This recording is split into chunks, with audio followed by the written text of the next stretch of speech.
ইতিহাস যেখানে পাথরের গায়ে কথা বলে, আর প্রকৃতি যেন পাহাড়ের কোলে ঘুমিয়ে থাকে। আমি আজকে দাঁড়িয়ে আছি সেই গড়পঞ্চকোটে। নমস্কার বন্ধুরা, শহর থেকে দূরে পাহাড়ের আলটিমেট অ্যাডভেঞ্চার আর পঞ্চকোট পাহাড়ের নিচে অসাধারণ এই রিসর্ট।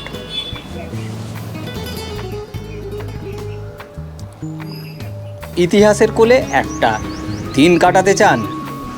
তাহলে আজকের ভিডিও আপনার জন্য। আর কয়েক বছরের পুরনো ইতিহাস সব মিলিয়ে এই ভিডিওতে থাকছে কমপ্লিট ট্যুর গাইড। তাহলে চলুন শুরু করা যাক।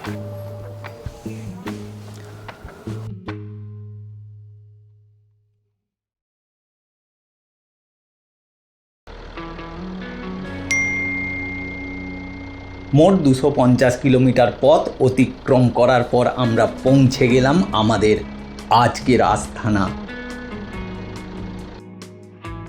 এখন বুকিংয়ের স্লিপ দেখিয়ে আমরা চেক ইন করব।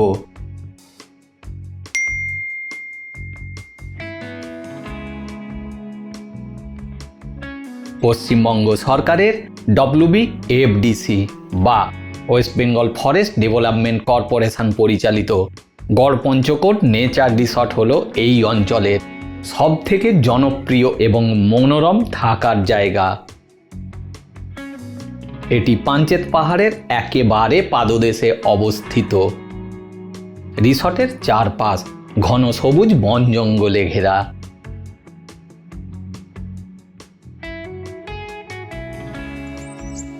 এখানকার পরিবেশ অত্যন্ত শান্ত এবং নিরিবিলি। যারা প্রকৃতির মাঝে সময় কাটাতে চান তাদের জন্য এটি সেরা পছন্দ। রিসর্টের কটেজগুলি এমনভাবে তৈরি করা হয়েছে যা পাহাড়ের প্রাকৃতিক পরিবেশের সাথে মিশে যায়। এখানে থাকার জন্য বিভিন্ন ধরনের রুম এবং কটেজ রয়েছে।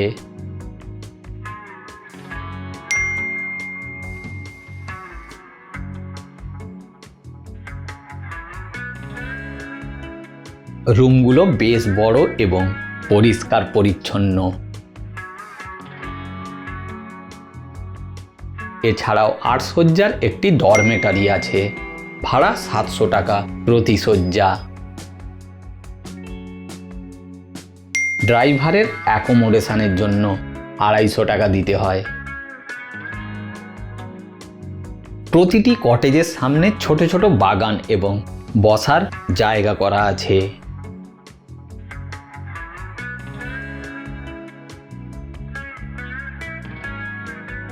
রিসর্টের নিজস্ব ডাইনিং হল বা রেস্তোরাঁ রয়েছে। এখানে মূলত ঘরোয়া স্টাইলের বাঙালি খাবার, ভাত, ডাল, সবজি, মাছ, মাংস পাওয়া যায়। তবে আগের থেকে অর্ডার দিয়ে রাখা ভালো। রিসর্টটা অনেকটা বড় জায়গা জুড়ে বিস্তৃত। এখানে সকালে বা বিকালে হাঁটা চলা করা যায়।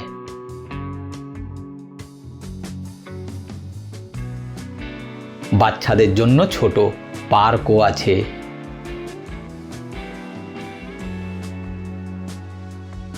আমার মতো যারা গাড়ি নিয়ে যাবেন, নিরাপদে পার্কিংয়ের ব্যবস্থা আছে।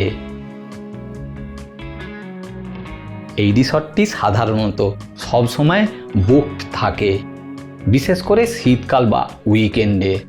তাই 1-2 মাস আগে বুকিং করে রাখা উচিত।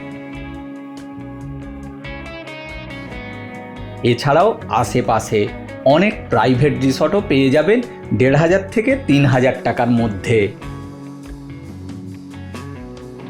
বুকিং করার একমাত্র নির্ভরযোগ্য জায়গা হলো অনলাইন wbfdc.net থেকে।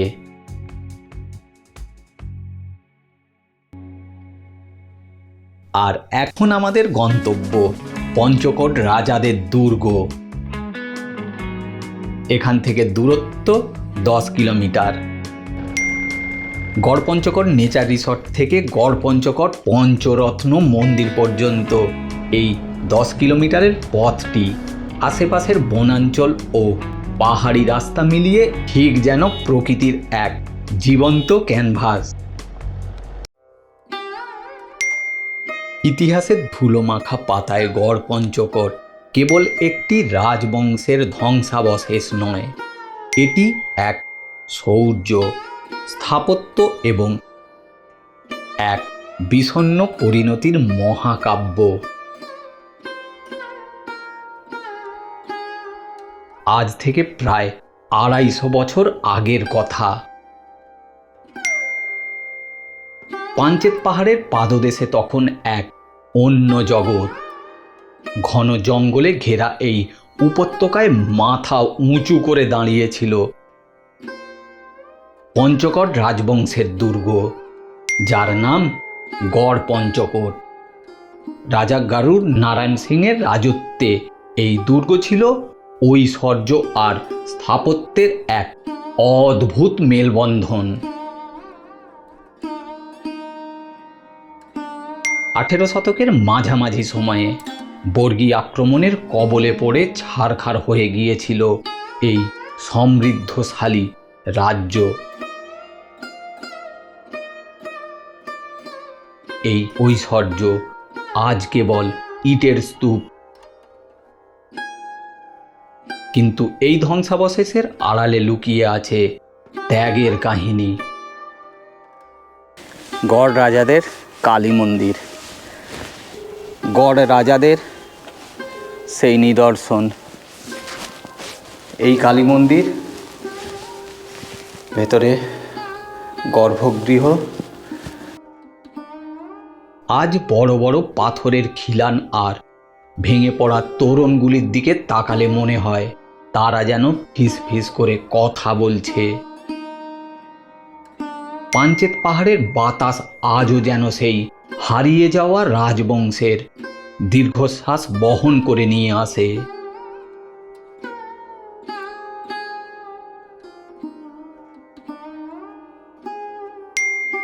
আপনি যখন এই ভাঙা মন্দিরের অলিন্দে দাঁড়াবেন, তখন কান পাতলে শুনতে পাবেন ইতিহাসের সেই গভীর ডাক।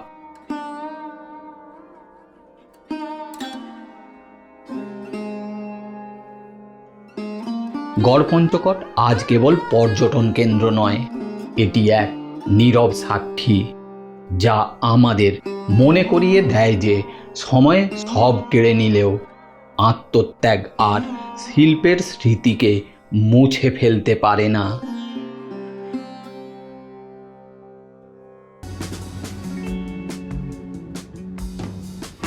এবার আমরা এগিয়ে চলেছি পুরুলিয়ার রঘুনাথপুর মহকুমার জয়চণ্ডী পাহাড়ের দিকে। এখান থেকে দূরত্ব মাত্র 18 কিলোমিটার। চলে আসুন পুরুলিয়ার রঘুনাথপুরের এই জয়চণ্ডী পাহাড়ে।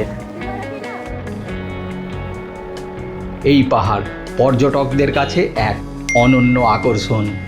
পাহাড়টি মূলত 3টি টিলার সমষ্টি, যা সমতল ভূমি থেকে হঠাৎ মাথা চাড়া দিয়ে উঠেছে।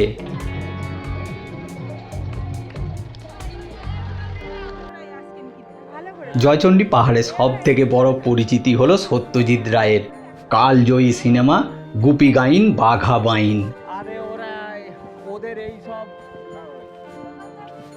এই পাহাড়ের বুকেই সেই বিখ্যাত ভূতের রাজার বর দেওয়ার দৃশ্যটি শুটিং করা হয়েছিল। চলচ্চিত্র প্রেমীদের কাছে এটি তাই একটি তীর্থস্থানের মতো।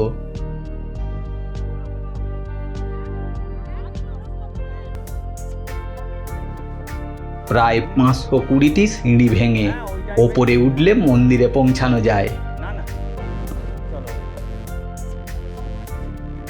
সিঁড়িগুলি বেশ খাড়া হলেও ওপরে ওঠার পথে চারিপাশের দৃশ্য আপনাকে ক্লান্ত হতে দেবে না। পাহাড়ের একদম চূড়ায় অবস্থিত মা জয়চণ্ডীর মন্দির। লোকবিশ্বাস অনুযায়ী দেবী এখানে অত্যন্ত জাগ্রত। অ্যাডভেঞ্চার প্রিয় মানুষদের কাছে জয়চণ্ডী পাহাড় একটি স্বর্গ। এটি পশ্চিমবঙ্গের তথা ভারতের অন্যতম সেরা রক ক্লাইম্বিং সেন্টার। পাহাড়ের খাড়া গ্রানাইট শিলা নতুন এবং অভিজ্ঞ দুই ধরনের ক্লাইম্বারদের জন্যই আদর্শ। এছাড়া ট্রেকিংয়ের সুযোগও এখানে রয়েছে। এই যে সব এক্সকারশনে এসেছে, পাহাড়ের ওপর থেকে নিচের ক্যাম্প দেখছে এরা। এই শীতের হালকা রোদ, শীতের বিকালের এই হালকা রোদে জয়চণ্ডী পাহাড়ের ওপর থেকে অদ্ভুত সুন্দর চারিদিকের প্রকৃতি। পাহাড়ের চূড়া থেকে চারপাশের ভিউ এক কথায় অসাধারণ। নিচে তাকালে দেখা যায় দিগন্ত বিস্তৃত লাল মাটির দেশ, ছোট ছোট গ্রাম আর রেল লাইন। সূর্যোদয় এবং সূর্যাস্তের সময় আকাশ আর পাহাড়ের রঙের খেলা দেখার মতো।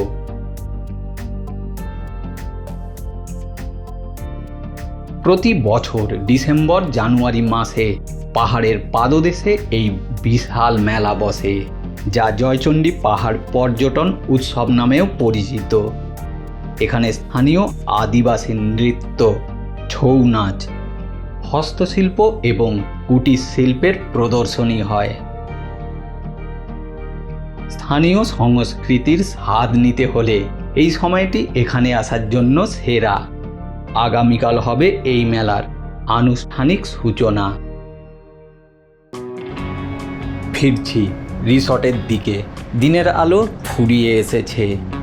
রিসর্টে ফিরে ফ্রেশ হয়ে চা আর পাকোড়ার সাথে বেশ কিছুটা আড্ডা দেবো। তারপর ডিনার সেরে নিশ্চিন্ত একটা ঘুম। আগামীকাল সকালে থাকছে এই ট্যুরের সেরা অ্যাডভেঞ্চার। তাহলে এখন সকলকে গুড নাইট। আবার দেখা হচ্ছে আগামীকাল সকালে।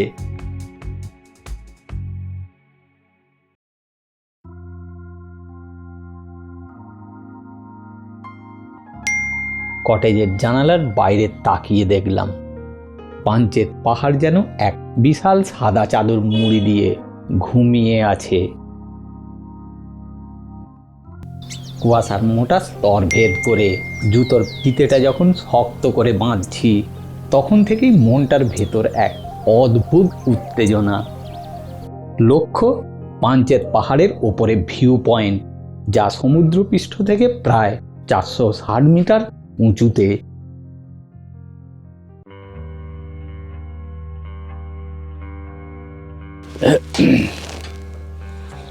গেট খুলে এই আমি জঙ্গলের মধ্যে প্রবেশ করে গেলাম।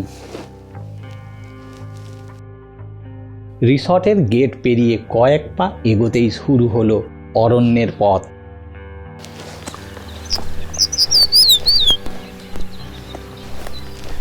দারুণ সুন্দর রোমাঞ্চকর একটা ব্যাপার। আর এখানে আমি একাই চলেছি।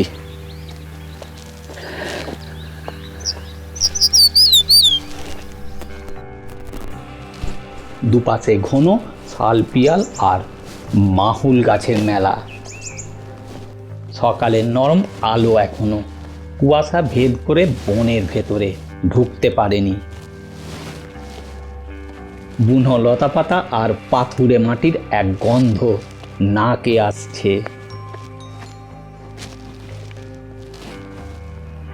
পথের শুরুটা বেশ সহজ থাকলেও মিনিট 15 পর থেকেই তার আসল রূপ দেখাতে শুরু করলো। আস্তে আস্তে রেস্ট নিতে নিতে ওপরে উঠছি।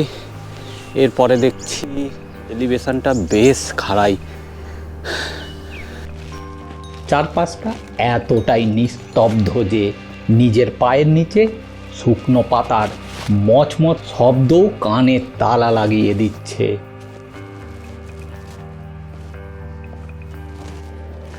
এবড়ো খেবড়ো পাথুরে মাটি আর বড় বড় পাথরের চড়াই উতরাই।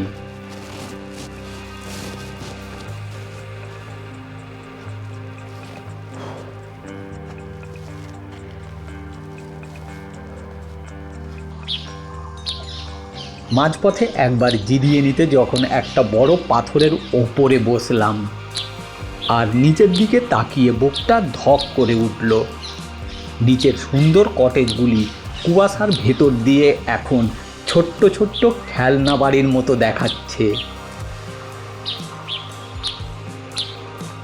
বাতাসের বেগ বাড়ছে, আর সেই শীতল হাওয়ায় শরীরের সব ক্লান্তি যেন এক লহময়ে ধুয়ে দিয়েছে।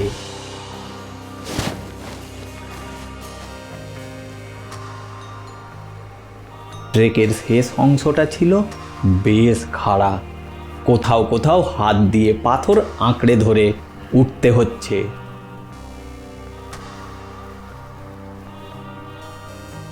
শ্বাস প্রশ্বাস দ্রুত হচ্ছে,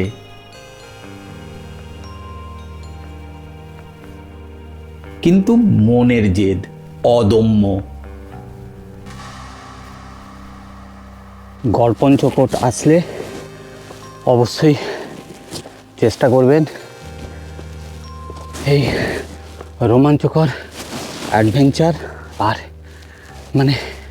এই ট্রেকটা করার জন্য।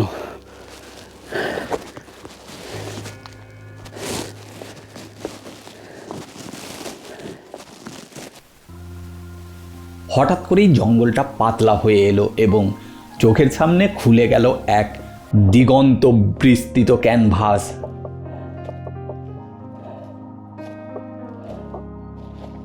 আমি এখন পাঞ্চেত পাহাড়ের সেই ভিউ পয়েন্টে।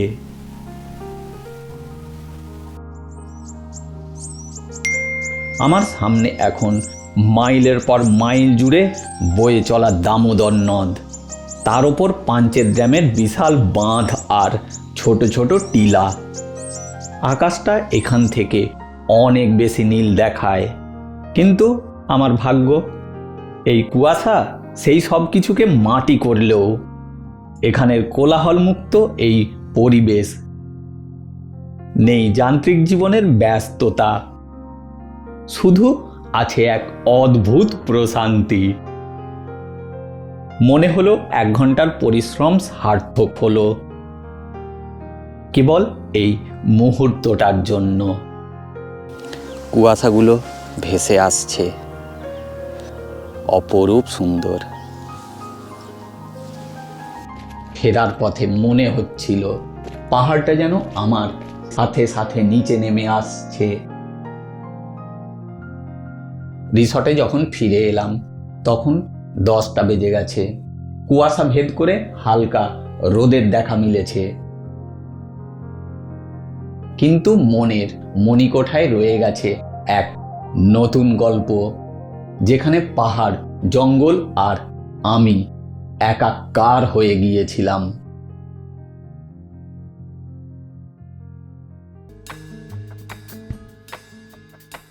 গড়পঞ্চকোটের এই পাথুরে ইতিহাসের মায়া কাটানো সহজ নয়।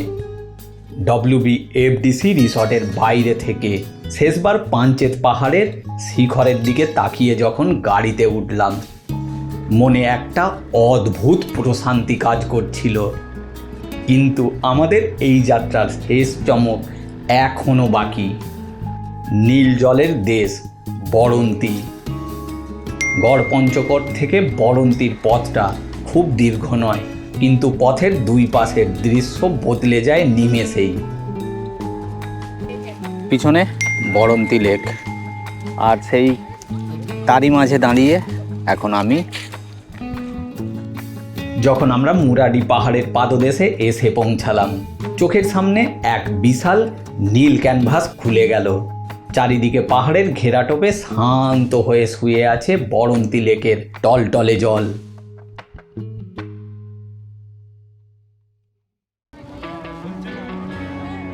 গড়পঞ্চকোট পৌঁছাবার সব থেকে সহজ উপায় হলো ট্রেন।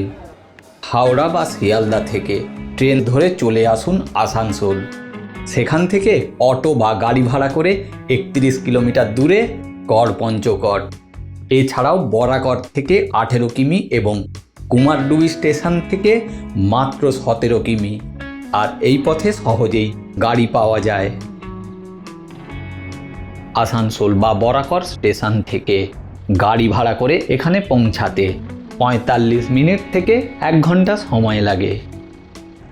কিন্তু আমরা আমাদের যাত্রা শুরু করি গাড়ি নিয়ে সড়ক পথে। Good morning. কলকাতায় এখন শীত বেশ জাঁকিয়ে পড়েছে, আর আমিও ইনজিওর্ড হয়ে গেছি। বান্টিদাকে সাথে নিতে হয়েছে। বান্টিদা আজকে আমাদের সফরের সঙ্গী হয়েছে। আমার ধর্মপত্নী তো আছেই।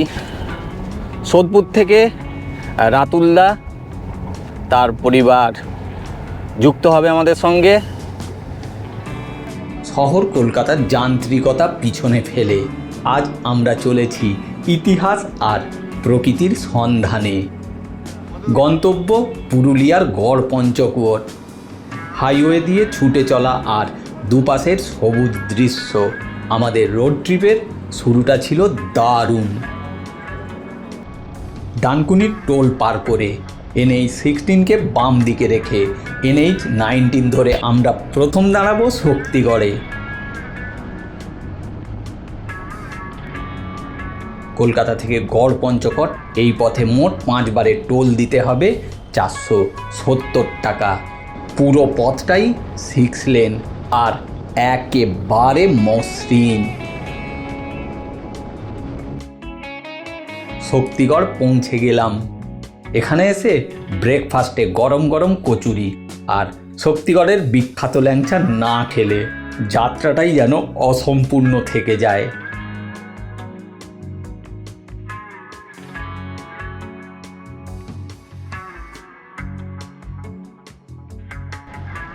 মন আর পেট দুই তৃপ্ত করে আবার আমরা আমাদের পথ ধরলাম। গন্তব্যের কাছাকাছি পৌঁছানোর আগে শেষ 1 কাপ গরম চা খেয়ে নিলাম ক্লান্তি দূর করতে। মাইথন টোল পার করেই আমরা বাঁদিকে মোড় নিলাম। জিপিএস বলছে আমরা এখন জিটি রোড হয়ে এগোচ্ছি পুরুলিয়া চিরকুন্ডা রোডের দিকে। কিছুটা আগাতেই সামনে ভেসে উঠল পাঞ্চেত ড্যাম। পৌঁছে গেছি আমরা পাঞ্চেত।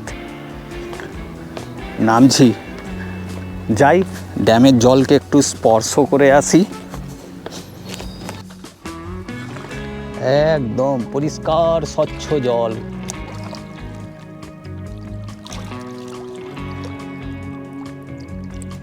ড্যামের নীল জলরাশি আর হালকা কুয়াশার এই মেলবন্ধন দেখে সত্যিই চোখ জুড়িয়ে যায়।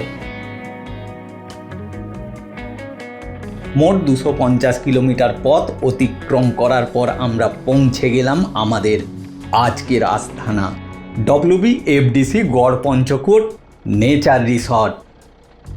এখন বুকিংয়ের স্লিপ দেখিয়ে আমরা চেক ইন করব।